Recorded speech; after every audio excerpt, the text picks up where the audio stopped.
Dans une précédente vidéo, je vous ai expliqué comment différents compléments alimentaires pouvaient vous aider à diminuer le cortisol et donc à diminuer au niveau du corps les effets du stress. Aujourd'hui, je vais vous parler d'autres méthodes, peut-être encore plus simples, encore plus accessibles, de gérer le stress. C'est ce que vous allez découvrir dans quelques instants.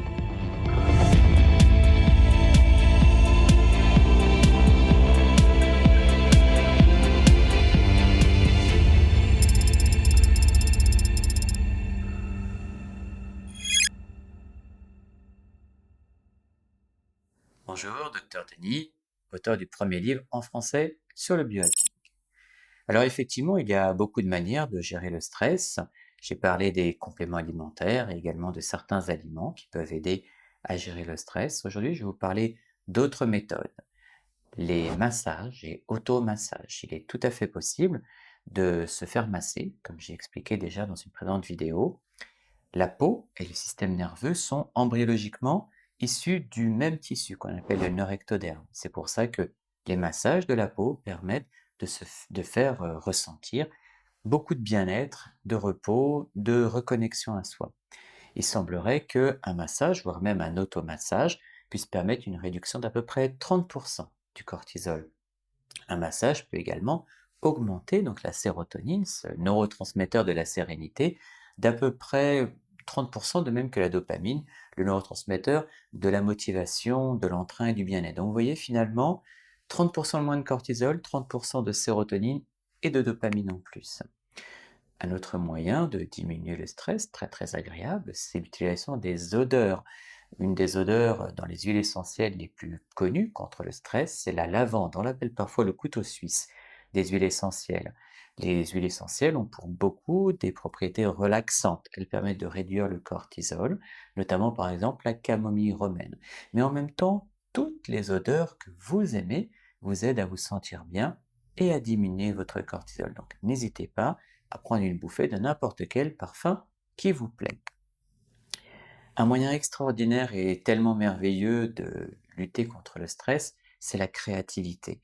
C'est extraordinaire parce que nous sommes des êtres très rapidement créatifs. Donc n'hésitez pas à écouter de la musique, à danser, à jouer de la musique pour améliorer votre humeur. C'est vrai que les musiciens vous le diront que le fait de jouer d'un instrument permet de se détendre. Il y a une alliance du corps, de l'esprit, de la gestuelle. Il a été constaté que la musique réduit le cortisol. Il y a des nombreuses études qui ont été faites, notamment chez des patients en préopératoire. Le fait d'écouter de la musique, notamment de la musique classique, permet de diminuer l'anxiété préopératoire. Personnellement, dans la clinique dans laquelle je travaille, il y a une maternité et c'est vrai que, notamment pour les césariennes, on propose toujours aux patients d'écouter de la musique. Alors, généralement, c'est leur propre choix et nous avons eu toute une gamme de musique, depuis les chants grégoriens jusqu'au hard rock. Et sinon, la plupart des patientes, quand elles ne savent pas, je leur propose du Mozart et souvent, ça met une ambiance assez relaxante. En tout cas, il y a plus de 100 études qui ont montré l'intérêt psychologique de la musique au niveau du bien-être. Donc n'hésitez pas à utiliser la musique. Quand vous avez une musique qui vous plaît, n'hésitez pas à l'utiliser un peu comme un ancrage de bien-être. D'autres activités créatives peuvent être également extrêmement utiles, comme par exemple le fait de faire du dessin. N'hésitez pas de toute façon, par exemple, à faire de la peinture, à avoir toute cette expression créative. Après, il y a même des activités qui ont été étudiées, tout comme par exemple faire du tricot, du crochet ou de la couture. Ça peut également lutter contre le stress. Toutes les activités manuelles. Après, on peut également avoir une activité dans la nature. Ça peut être de la promenade dans la nature, du jardinage. Et ça, il y a de nombreuses études qui ont montré, notamment au Japon, c'est un concept qu'on appelle le Shirin-yoku, qui veut dire le bain dans la forêt. Ça a été étudié comme étant une manière justement de se reconnecter à la nature. Et il y a à peu près plus d'une vingtaine d'études qui ont montré que le simple fait de se promener dans la forêt permettait de diminuer le cortisol de 10 à 15%. Donc n'hésitez pas à aller vous balader dans la nature.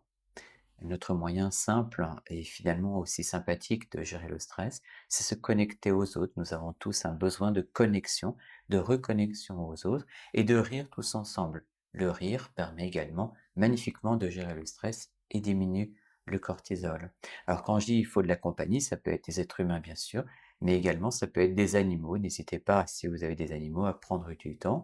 Il y a à peu près 60 études, au moins 60 à 70 études, qui ont montré à quel point le fait d'être en connexion avec un animal permet de diminuer le stress et la tension artérielle. Et vous n'avez même pas besoin de bénéficier d'un propre animal de compagnie. Vous pouvez très bien prendre un animal de compagnie d'une tierce personne. Je pense que n'importe qui sera ravi si vous lui proposez d'aller promener son chien. Donc n'hésitez pas à prendre du temps. Vous voyez, finalement, il y a des moyens extrêmement simples et extrêmement agréables de lutter contre le stress, parce que beaucoup de personnes me disent: «Ouais, mais la cohérence cardiaque, c'est compliqué. Ah, mais méditer, j'aime pas ça. Ah, mais prendre des plantes, je sais pas trop ce que ça va me faire». Mais vous voyez, il y a tout un tas de moyens extrêmement simples de gérer son stress, juste grâce à nos sens, à la musique, au toucher ou aux odeurs. À très bientôt sur le réseau Biohacking. N'hésitez pas à vous inscrire sur la newsletter pour en connaître encore plus.